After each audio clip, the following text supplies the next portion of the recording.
Hey, so this is the recipe section of the website. If you are into vegetarian and gluten-free, then this is definitely a place for you.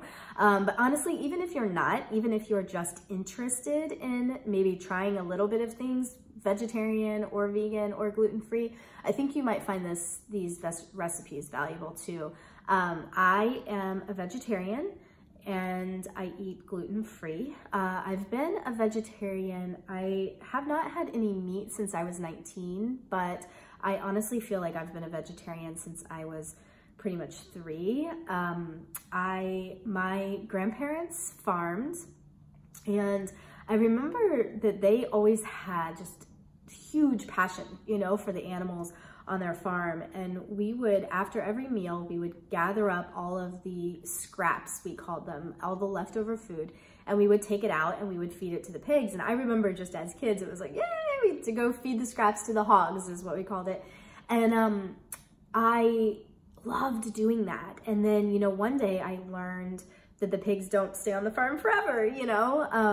I have a very vivid memory, and, you know, I question if it's even accurate because I was 3 years old. So, you know, like, how could we have such a vivid memory? But I remember the truck backing up into the farm. And then I remember the pigs being branded as they were kind of led up a plank into the truck, and then the truck pulling away. And I think I decided that day that I would never eat meat.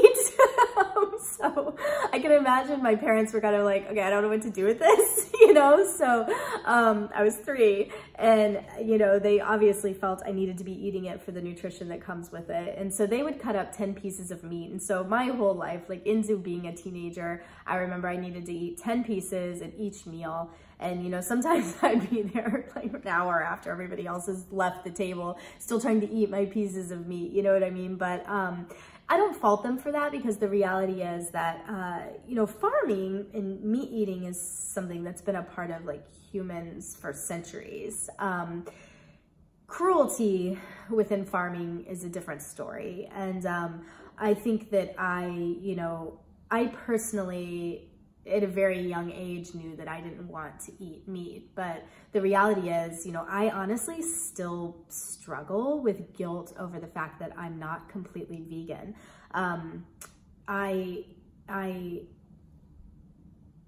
It's hard to be vegan and meet all of the nutritional needs that I need to because of some health problems that I have. And so I haven't quite figured out how to balance all of that. And so I'm on a constant journey trying to figure that out. So you'll see in these recipes where I substitute out a lot of things, like for eggs, you know, cheese, different things. So I try, and you'll see in the recipes how I try if you want to as well. And you'll be on this journey with me as I try to become more vegan.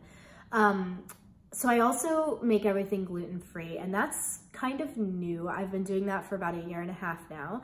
I have something called Graves' disease, and I also have celiac disease.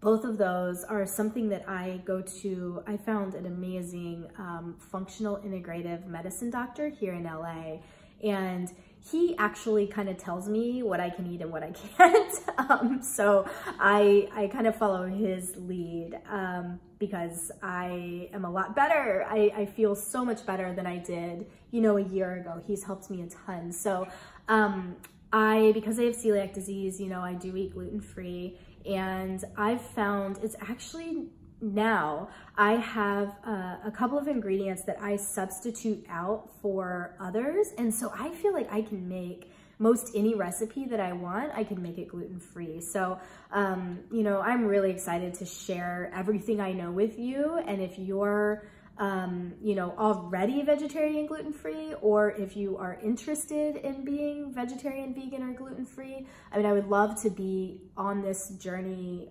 with you. I would really love if you would share your ideas in the comments on the recipes, and hopefully, you know, we can all continue kind of on this cruelty-free, as healthy as possible lifestyle together. All right, thanks.